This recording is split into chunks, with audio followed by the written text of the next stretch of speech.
साथ ही आज के कार्यक्रम की अध्यक्षता कर रहे मान्यवर वामन मेश्राम साहब का भी स्वागत करता हूं। साथियों, इस देश के लोकतंत्र को खत्म करने के लिए और वोट के अधिकार को प्रभाव शून्य करने के लिए आधुनिक भारत में शासक जातियों के द्वारा लगातार इलेक्ट्रॉनिक वोटिंग मशीन का पिछले 2 दशक से ज्यादा का समय हो गया इस्तेमाल करके वो हमारे संविधान में जो अधिकार है उसको समाप्त करने की लगातार कोशिश की जा रही है। तो साथियों, इस देश में वोट का जो अधिकार है उसका सीधा संबंध इस देश में शासक बनने से है, हुक्मरान बनने से है। तो हुक्मरान बनने से जुड़ा हुआ मामला वोट का अधिकार है। इस वोट के अधिकार को हमेशा से डाका डालने के लिए, प्रभावहीन करने के लिए इस देश में वास्तविक नेतृत्व और वास्तविक संगठन निर्माण ना हो, जिससे इस देश में वाकई में लोकतंत्र स्थापित हो, वाकई में संविधान स्थापित हो। इसके लिए मनुवादी पार्टियां और मनुवादी नेतृत्व लगातार काम करते रहे।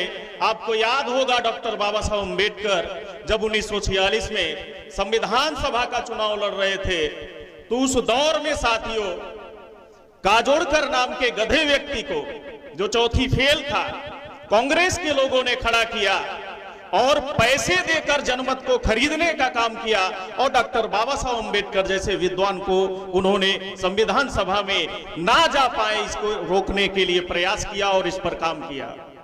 तो आज से लोकतंत्र की जड़ों को कमजोर करने के लिए और लोकतंत्र में जो वोट का अधिकार है उसे प्रभाव शून्य करने के लिए साथियों लंबे समय से काम किया जा रहा है। ये आज एक नया प्रयास नहीं है। आज साथियों इलेक्ट्रॉनिक वोटिंग मशीन ने इस देश में क्षेत्रीय और नेशनल स्तर की पार्टियों और उनके नेतृत्व को ही समाप्त करने का, प्रभावहीन करने का काम नहीं किया, बल्कि देश के डेमोक्रेसी के अंदर से प्रेशर ग्रुप को भी खत्म करने का काम किया। क्योंकि लोकतंत्र को चलाने के लिए, लोकतंत्र को सही दिशा में ले जाने के लिए साथियों डेमोक्रेसी में प्रेशर ग्रुप का होना, दबाव समूह का होना जरूरी होता है। आज के तारीख में लोकतंत्र में प्रेशर ग्रुप को इलेक्ट्रॉनिक वोटिंग मशीन ने समाप्त कर दिया। साथियों आज हम गर्व के साथ कह सकते हैं इस देश में ओबीसी, एससी, एसटी, माइनॉरिटी बहुजनों को जगाने और संगठित करने और संगठित करके राष्ट्रव्यापी संगठन निर्माण करके राष्ट्रव्यापी आंदोलन चलाने का काम इस देश में वाम से भारत मुक्ति मोर्चा के राष्ट्रीय अध्यक्ष मान्यवर वामन मेश्राम साहब के द्वारा किया जा रहा है।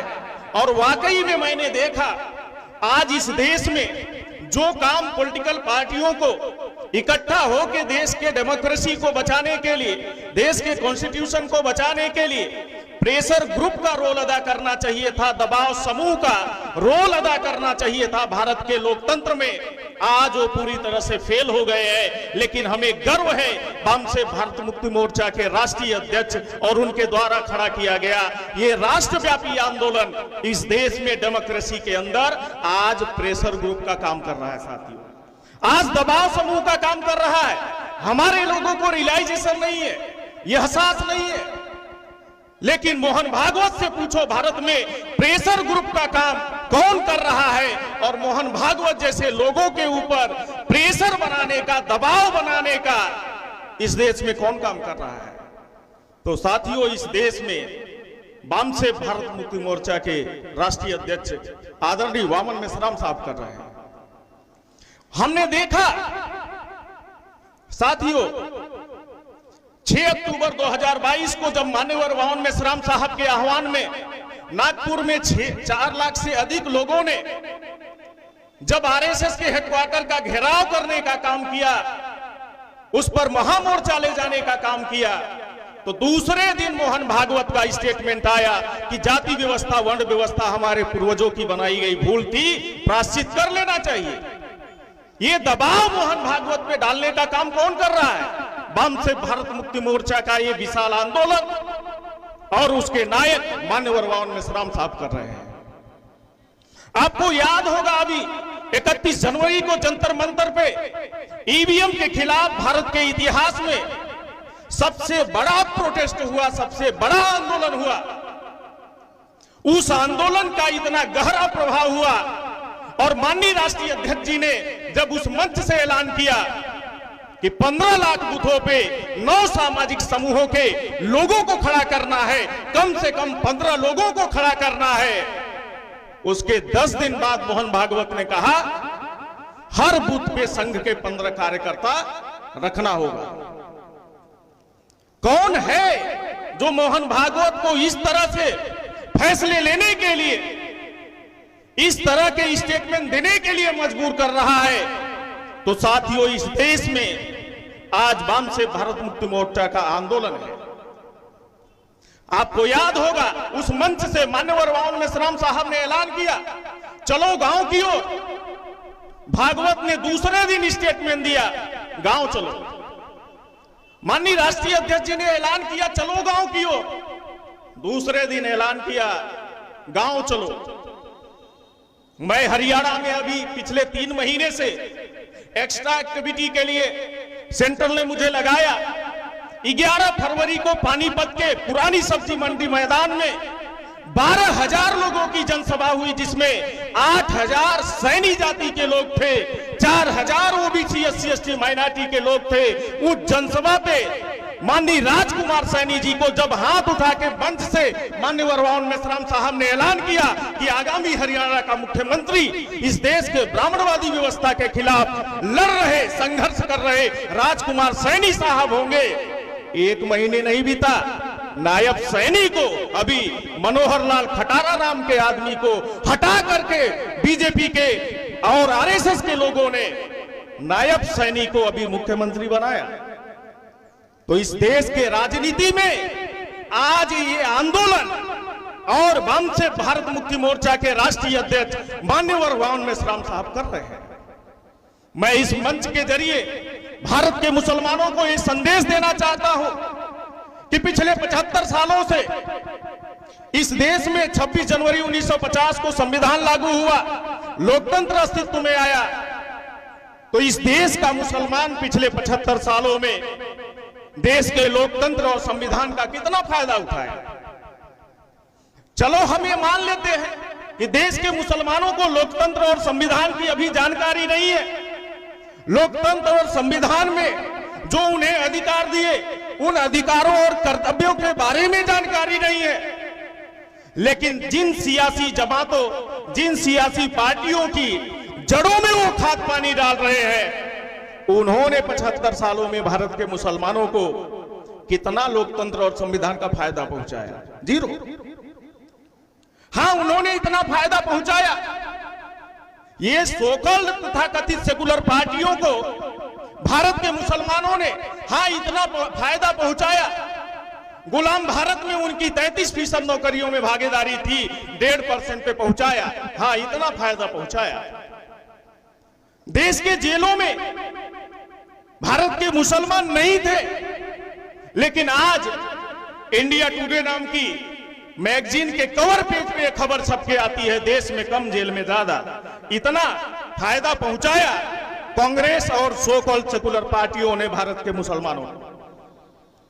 लेकिन आज सरकारी मौलाना लगे हुए, इस मंच के जरिए मैं बोल रहा हूं, इस मुबारक महीने रमजान के महीने में ये बात बोल रहा हूं, इस देश में सरकारी मौलानाओं की जमात भारत के मुसलमानों को सबसे ज्यादा जालिम ताकतों के साथ, मनुवादी ताकतों के साथ मिलकर वो नुकसान पहुंचाने का काम कर रही है, जितना आरएसएस और बीजेपी के लोगों ने नुकसान नहीं पहुंचाया, उन्होंने पहुंचाया।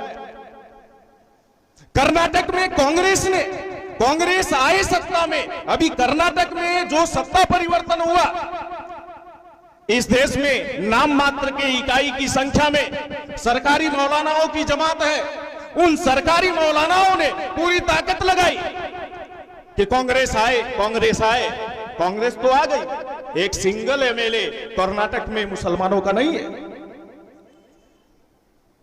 सरकारी मौलानाओं ने ताकत लगाई, चलो सिंगल मुसलमान एमएलए नहीं है कर्नाटक में, लेकिन मुसलमानों के जान और माल की हिफाजत करनी चाहिए थी। लेकिन उसी कर्नाटक की कांग्रेस गवर्नमेंट ने बेल्लारी जिले से अभी 17 बेगुनाह मुसलमानों को उठा लिया। सरकारी मौलाना कहां है? तो साथियों, इस मुल्क के मुसलमानों को, खास तौर से जो सोशल एक्टिविस्ट हैं, स्टूडेंट हैं, स्कॉलर्स हैं, उन्हें अपने बीच में छुपे हुए मुनाफिक यानी आस्तीन के सांपों को भी पहचानने की जरूरत है और सोकल सेकुलर पार्टियों के दामन से निकलने की जरूरत है। इस देश में जुल्म के खिलाफ लड़ाई लड़ने वाले, जद्दोजहद करने वाले वामसे भारत मुक्ति मोर्चा के राष्ट्रीय अध्यक्ष के साथ मिलकर इस कारवां को और मूल निवासी बहुजनों के आजादी के इस मिशन को कामयाब बनाने की जरूरत है। अल्लाह के रसूल ने और उन पर नाजिल जो किताब है कुरान पाक जैसी अजीम किताब, उसमें तो ये हिदायत नहीं है, ये फर्ज नहीं है कि जालिमों का साथ देना फर्ज है। उसमें ये हिदायत दी गई है, ये फर्ज है भारत के सभी और दुनिया के सभी मुसलमानों को मजलूमों का साथ देना फर्ज है। लेकिन सरकारी मौलाना जो आरएसएस और मोहन भागवत के चक्कर में फंसे हुए हैं, वो आज जालिमों की जड़ों में खाद पानी डाल रहे हैं। वो इस्लाम का फर्ज निभा रहे हैं या हो सकता है मोहन भागवत के डीएनए का फर्ज निभा रहे हो। तो इसलिए साथियों, इस व्यवस्था परिवर्तन के आंदोलन और मुहिम में चलो गांव की ओर जो ये मिशन है, इसमें बड़े पैमाने से मैं देश भर के अपने मुस्लिम साथियों को अपील करता हूं कि इस मिशन से जुड़ने की जरूरत है और मूल निवासी बहुजनों में इत्तेहाद और भाईचारा कायम करने के लिए और भाईचारा कायम करके इस देश में इंसाफ का निजाम कायम हो। ये जो चल रही है वाम से भारत मुक्ति मोर्चा की तहरीक, इसको जुड़कर कामयाब बनाने की जरूरत है। इस मौके पर मैं इतनी ही बातें कहते हुए अपनी बात समाप्त करता हूं। धन्यवाद।